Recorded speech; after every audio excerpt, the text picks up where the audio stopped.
Good day. We are going to discuss continuously for the valuation concepts and methods, the last or the fifth set of axioms. No? So before we discuss the fifth set, let's take a look at the review of the topic that we discussed with regards to the seventh and the eighth axiom. So sabi natin, all risk is not equal. Why? Because there are, in terms of who, there are different partners involved, no? Stakeholders, creditor, owner, the firm as well, okay? And also with your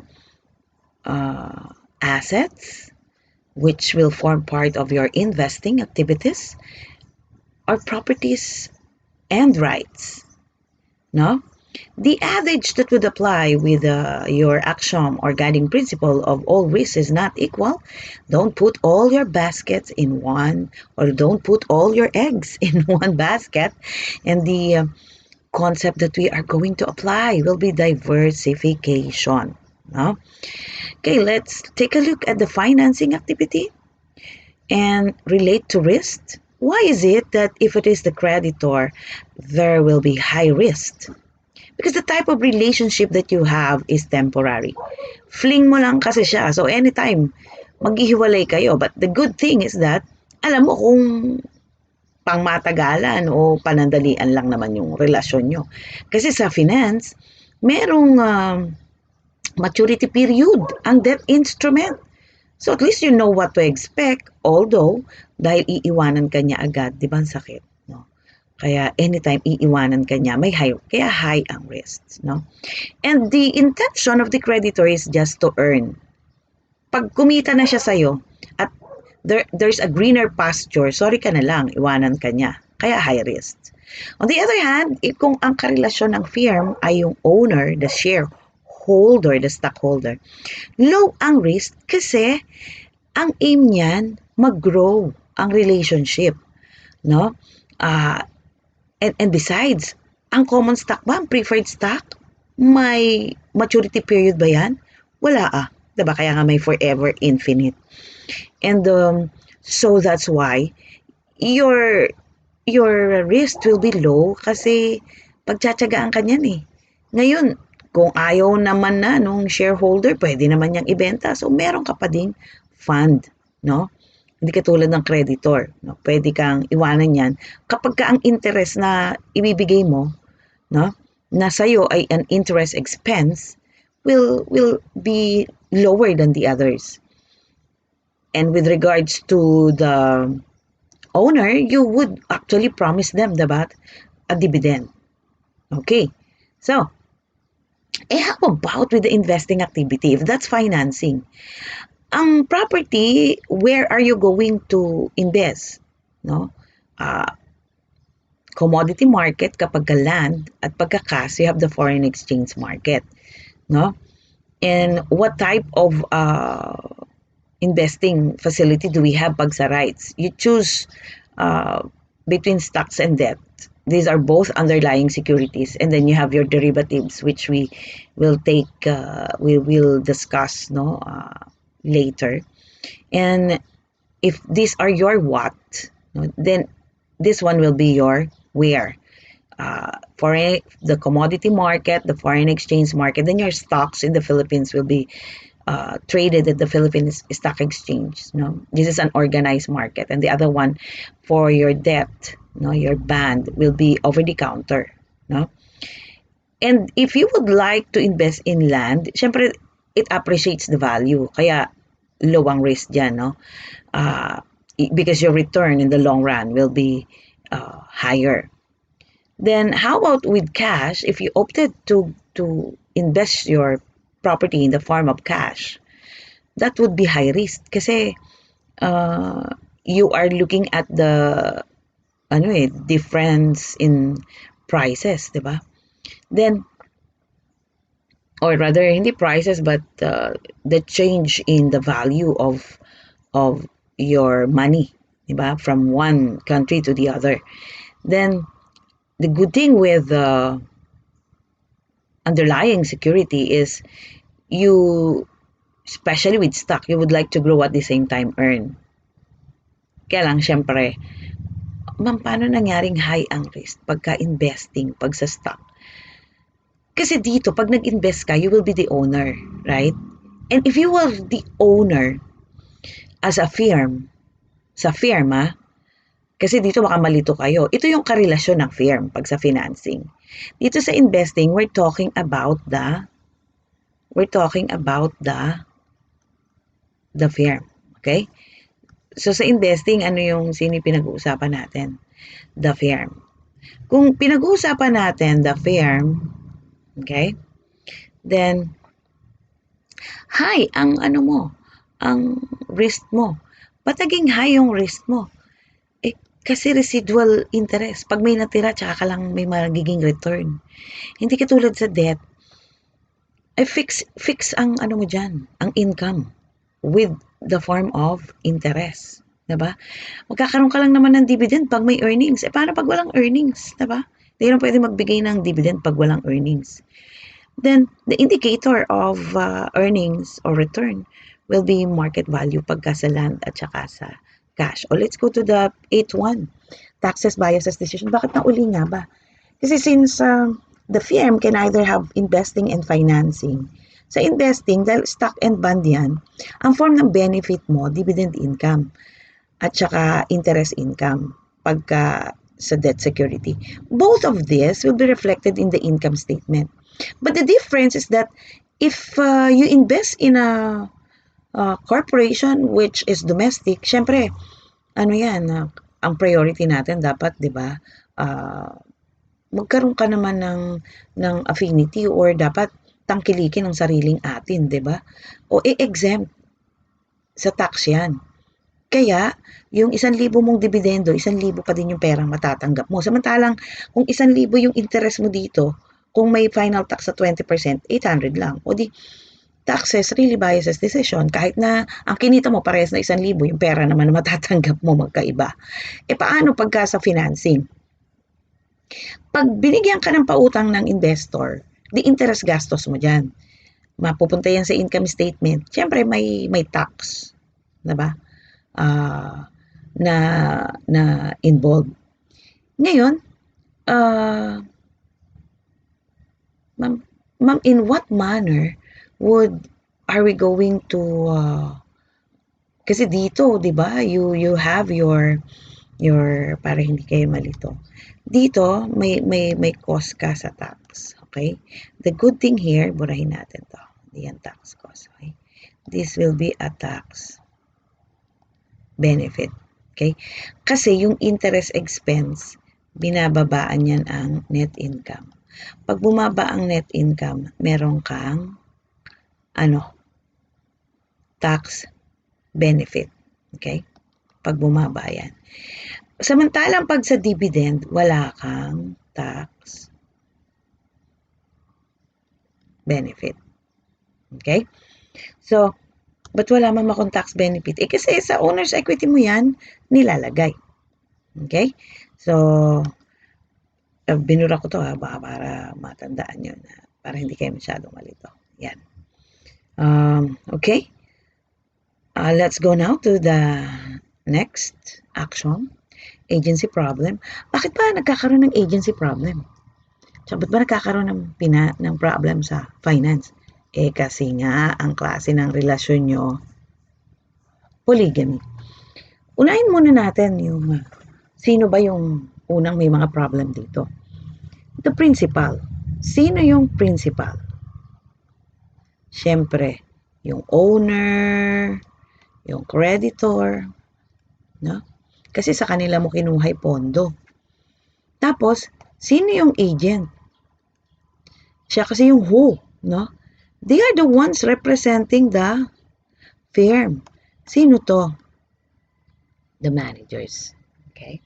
Let's start with accounting para you can relate why there's an agency problem. Kasi pag sinabing agency problem, that's actually there's actually conflict when it comes to interest. But nagkaroon ng conflict of interest between the principal and the agent. Ma'am, pwede po bang pag-usapan muna natin kung ano po ma'am yung common sa kanilang dalawa? O sige, ano nga bang common sa dalawa na yan? Kaya ka nakikipagrelasyon kasi gusto mong makinabang. Kaya lang, yung form ng benefit, doon tayo sa owner. No? Kasi siya yung mas reliable na karelasyon. Yung form ng benefit ng owner, dividend. Saan ang gagaling ang dividend? Sa income. Yung form ng benefit ng creditor, interest. No?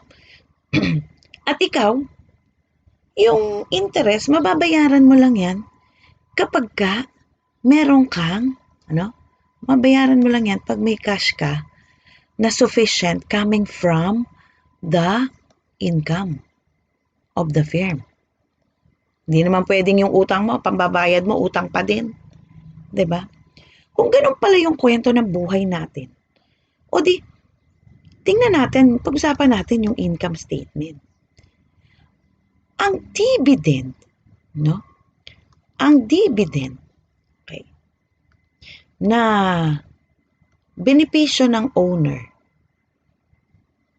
yan mabibigay lamang if you have the net income. Samantalang yung principal, tingnan natin yung benefit, no? Kasi pinag-usapan natin dito, benefit ni principal. Paano yung benefit ni agent? Ni manager? Di ba ang benefit niya salary? Ang salary expense. Sabi natin, the higher the expense, the lower the net income. O balik tayo dito. Kita nyo, ano ba to? Net income. Makapagbibigay ka lang ng dividend kapag may net income. Sino na to? Benefit ni owner. Ano na to? Ano na uli itong salary? Benefit ni manager. Na? O di, may conflict ba ng interest? Class, may conflict ng interest? Is there really a conflict? Conflict? Of course. Kasi, yung benefit ni manager will decrease the income. Na ito naman yung panggagalingan ng ibibigay mo kay owner. So kaya ganun na may conflict of interest between the principal and agent. So it arises the agency problem. Ma'am, paano mamimitigate? No? Kaya sa accounting, paano malilesen yung problem? Or the agency problem. Kaya meron kayo pinag-uusapan sa accounting na stock options. Para na sa ganun, yung manager, di ba, sila yun, pwedeng magkaroon ng stock. So, magiging part owner. Paano naman doon sa owner? Ano kaya yung ibang pwede nating ibigay? Di ba? Normally, kasi pag owner, may security yan Yung, alam mo yun, dahil ikaw may-ari, kampante ka, hindi ka tulad ng manager, you are merely an agent anytime. Pwede ka kasing maalis sa firm if you do not represent the interests of the stakeholders, especially the owner. So all in all, what can we say with the agency problem? There is a conflict of interest between the principal, all the stakeholder, the owner and the creditor with the managers. and managers who are making the decision for the firm. So, ang tingnan nyo lang dyan yung effect sa accounting, yung sa income statement. Kasi ang lahat naman pag nakikipagrelasyon ang gusto, makinabang, nagkataon lang na yung forms of benefit magkaiba. Ang forms of benefit sa owner, dividend, madidistribute lang naman ang dividend pag may net income. Tapos ang form ng benefit sa manager or sa agent, salary, habang tumataas yung pasweldo mo sa kanya, bumababa ang net income. Diba? Bumababa ang net income. Dahil bumababa ang net income, it would be affecting what's being received by the owner. Kasi mas marami kang pinapasweldo kaysa doon sa iyong mga manager. They are merely acting on behalf of the interest of the owner. Okay? So, that's your agency problem. Now, paano yung sa ethical behavior? Ano ba ang involved? Ano ba ang involved pag sa finance? Hindi ba? Funds. Pag sinabi nating funds, money. Class, maraming nasisira pag pera ang involved, 'di ba? Kaya in finance, it's so crucial for you to know what is right and what is wrong. The challenge would be doing the right thing when no one is looking around. Diba, minsan wala naman nakakakita. Sige na, gawin mo na yan. Okay lang. Kahit nasa sarili mo, alam mong mali. No? That's why with us, we have our code of ethics. For us to assure ourselves, no, although it's always reasonable assurance lang naman with us, diba? To assure ourselves that we are going to do the right thing in spite of all the pressure and the challenges. Kasi iba na pag may pressure no? Pag namumroblema ka na, tapos ayan, may naaakit sa'yo, kailan naman na, alam mo yon yung palay na lumalapit sa manok, tatanggihan mo pa. Well, that would require a lot of, strength, lakas, integridad sa'yo para matanggihan mo yung nang aakit sa'yo. Ang hirap, di ba, pag may nang aakit sa'yo? So, that's in finance kasi sobrang ibang klaseng mang-akit yung money. Kaya nga sa accounting, di ba, we always look into internal control. But what would actually guide us to determine if we were able to do the right thing? We are guided by the code of ethics in our field of discipline, no? And to minimize yung mga minimize natin yung fraud, 'di ba? Yung mga scam, yan. Okay? So, I hope with your 10 actions, no, you would be able to guide yourself with all the F word with us in finance. Ano na nga ba, ma'am, yung F word? Our focus is the firm, and everything that we do is for the firm to move forward, no? Be progressive. That's why our perspective is always at the future, although decision has to be made today. Okay? So, thank you. I hope with what you have listened, you'll be able to reflect, review, and for you to be able to retool and act on your concerns, and for you to be able to retrain, always ask, give feedback. Thank you, and be safe.